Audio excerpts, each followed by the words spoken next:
Everyone, welcome to Krishna Kalaratri channel. நான் இப்போ என்ன தகவல் உங்களுக்கு சொல்ல போகிறேன்னா, நாளைக்கு வந்து மோகினி ஏகாதசி. ராதே கிருஷ்ணா.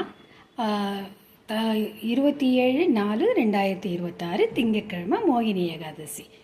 ஸோ இதில் வந்து கிருஷ்ண அவதாரத்தில் தர்மபுத்திரருக்கு பகவான் கிருஷ்ணர் இந்த ஏகாதசி மோகினி ஏகாதசியோட மகிமலையெல்லாம் எடுத்து வச்சார்.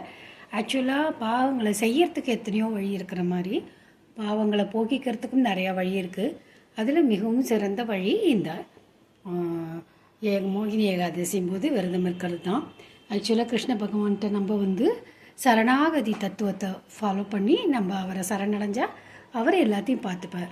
நான் பண்ணுவேன், நான் பார்த்துப்பேன் அப்படிங்கிற அந்த நினைப்பை நம்ம விட்டுட்டு, நான்கிற எண்ணத்தை விட்டுட்டு எல்லாம் சர்வம் கிருஷ்ணார்ப்பணம் அஸ்து அப்படின்னு நம்ம ஃபாலோ பண்ணினா அதுவே அந்த கிருஷ்ண பகவானுக்கு நம்ம செலுத்துகிற ஒரு இதுவாகும். அவர் என்றைக்குமே நம்ம கூடவே இருப்பார், காப்பார். ராதே கிருஷ்ணா.